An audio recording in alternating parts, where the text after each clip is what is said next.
Hello and welcome back to the Writer's Room. Happy Monday if you're watching this right when it's coming out. I'm so excited that we're together today. I'm going to share one of my favorite writing prompts. I learned this from a novelist named Emily Tedrow. She has also taught at Story Studio here in Chicago.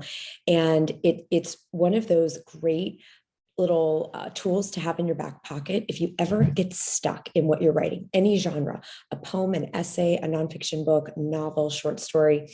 This prompt is here to unstick us and get us moving again with passion. So does that sound good? Okay. I was very excited to learn this, and I've used it for years and years.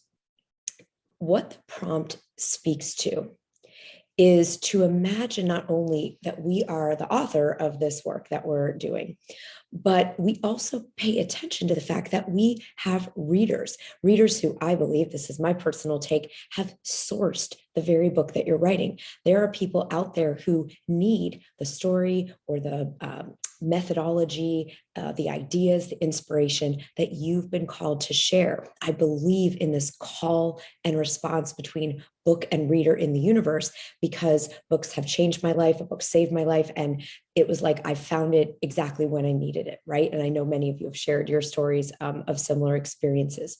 So we're going to get into who your ideal reader is and to deeply get to know them, to attract them, to serve them, to have them wanting your books before they even come out, wanting the next one while you're still writing it, wanting to coach with you or train with you or come on workshops or retreats if you teach any of those things.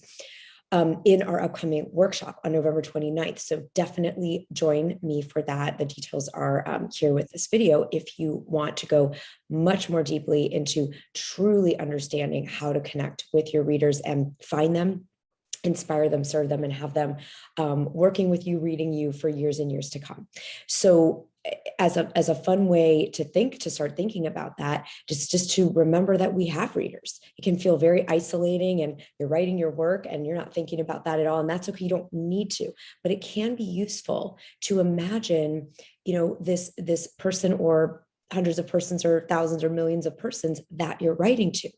And you can think about, some people tell me, I'm my ideal reader 10 years ago. So you're kind of writing as your wiser, more knowing self, to the you 10 years ago that really needed a certain story or idea or message or inspiration. Some people, that it's a certain demographic, women at this turning point type of time in their life.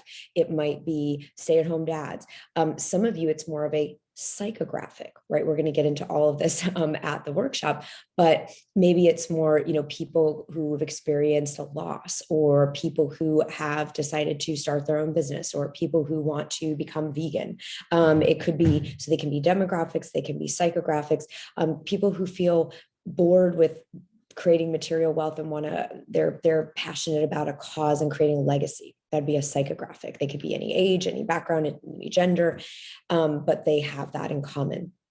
And the reason I bring this up is going to lead us to this prompt, because once you start to imagine who this reader is, they actually can become an ally in the writing process, especially if you're not sure where to go next, what to write. So the prompt is this: in a moment when you're not sure what to do next, how to revise something, what to generate, what to put on the page, what to include, not include, close your eyes, take a breath, and ask, what would my ideal reader want me to do next? Like, what would delight them, thrill them, support them, nurture them, inspire them? By asking this question, we break out of our own rational mind trying to figure something out. We tap into the whole reason we're writing this book to begin with, was just to bring forth the treasures inside us in a way that benefits others. That's typically the why behind most of us that are writing something. So what you get to think about, this is the difference between journal writing and published writing that you're going to share with the world. What would your ideal reader love you to write next? If it's fiction, for me, that's often they'd want to be surprised. They'd want to be maybe even shocked a little bit, like that happened or that's going, we went there, because I love that feeling in a book. And if it's nonfiction, I think about, what would deeply nourish, what would maybe even challenge or provoke in a good way to bring forth a new awareness in them. What would my ideal reader want me to do next? That's your homework this week. Take a spot in the current project you're working on where you're just either feeling like it's flat or you're uncertain or you're not sure, and tune in to that ideal reader. And if you want to get more clarity on who that is, come and join us on the 29th, and we'll go deeply, deeply into it, so that you know without a shadow of a doubt who your reader is and how to serve them best. This is a really exciting prompt. This gets you out of any jam where you're not sure where to go. You get to tune in, like, what would that reader want? If it's you 10 years ago, what would you have wanted? If it's a demographic or psychographic, what does that person need and want now? What would thrill them and delight them and support them in such a big way that they have to keep coming back, reading more, finding out what else you're doing, and joining you? I can't wait to see what you create.